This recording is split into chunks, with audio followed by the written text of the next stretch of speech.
We're going to talk about the differences between elementary school counseling and high school counseling to help you pick the right role that's best for you. With elementary students, you can work on cuter lessons, crafts, story time, and fun events like the 100th day of school or Read Across America. I used to love story time in elementary school because it allowed me to read in silly voices. Obviously, there's a difference in maturity level, and with high school students, you can typically have more thought-provoking conversations about their lives and help them navigate through their situations. And not to say that you can't do that with elementary school students. You can. The conversations and lessons just look different.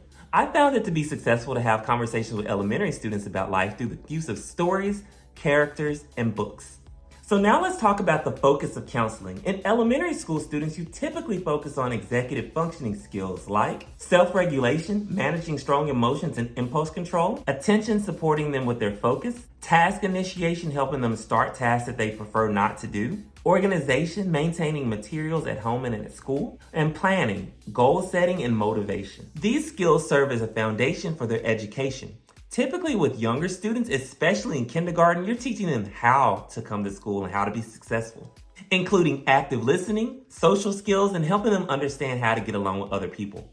Elementary school counselors may support students who have separation anxiety, especially on the first couple days of school, typically with lower elementary. And just a heads up, you may even work with students who run out of the classroom or the school building. At times, you may even encounter a student who has difficulty managing their emotions, destroys classrooms, bulletin boards, turn over desks, throw things, or even get physical. These are all unfortunate situations, but they do occur in education, so just be aware so that you can provide supports for these students proactively. In elementary, you may even be the 504 coordinator, RTI coordinator, and support students with intervention. Although our roles do not include discipline or consequences, you are the mental health professional in our building according to our degree and experience. So at times you may be consulting with teachers, staff, other students, or even families to support them in their intervention. High school counselors, on the other hand, tend to focus more on academic planning, college and career readiness, and supporting students through the college application process. This includes helping high school students understand the importance of maintaining their GPA, completing scholarships, college applications, credit recovery, and even reading transcripts.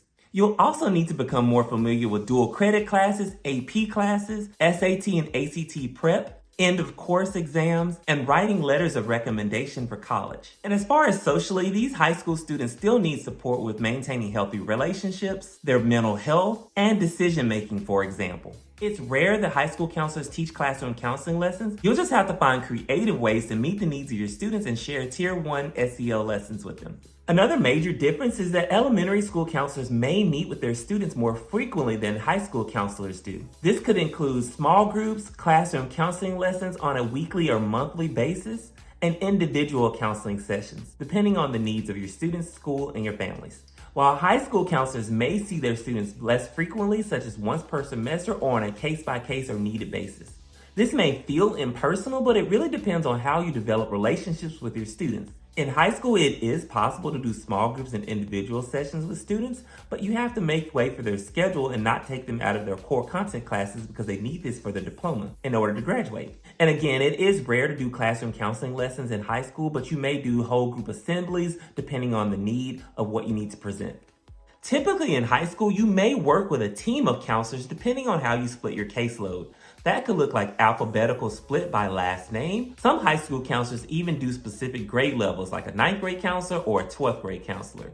At times, you may even loop with your students, so you may start off as the 9th grade counselor and see your students all the way until they graduate in 12th grade. It really depends on the school district and the school. Although ASCA recommends a ratio of 250 students per each counselor, at times in elementary school, you may be the only counselor for up to 900 students. When I served as an elementary school counselor, I had grades 1, 3, and 5, while my co-counselor Elaine had K, 2, and 4. I loved it because it allowed me to do story time with the younger students, but it also allowed me to work with the 5th graders on more mature topics like peer mediation, conflict, middle school transition, and even learning their different personality styles. While both high school and elementary counselors may face a range of issues, high school counselors typically work with students who have mental health concerns, substance abuse, or relationship concerns. This can be more complex because students are facing pressure and stress related to their academics and their future. High school students may even face more complicated issues with relationships regarding their peers and dating. It's important for high school counselors to teach students to think for themselves and learn how to resolve their issues and make best decisions for them. Although in the past, high school students may have faced more complex and complicated issues, now we're seeing a rise in issues in elementary schools such as substance abuse, abuse in the home, neglect, all these things that are really affecting our elementary school students' mental health. This is why it's essential for counselors at all grade levels to build systems of support for all students proactively. Although there are similarities in working with elementary and high school students, the differences include the focus, the frequency, and the caseload of students that you'll be working with. So take these things into consideration when you're thinking about applying for elementary and high school counseling positions. Both are great, they're just very different work. After watching this video, I would love to hear your thoughts. What grade level would you prefer working with, elementary, middle, or high school? And while you're at it, do me a favor and like this video. It helps my channel and it pushes out my content to other people who may need it. And if you would like another way to support me or show appreciation, you can always buy me a coffee at the link below. It helps my creative juices flow. And if you're still wondering which grade level you should work with, check out this video on the screen where I talk about the pros and cons of working with each grade level. In this video, I gave a comedic and realistic approach to working with all 3 grade bands. So check out this video and let me know what you think.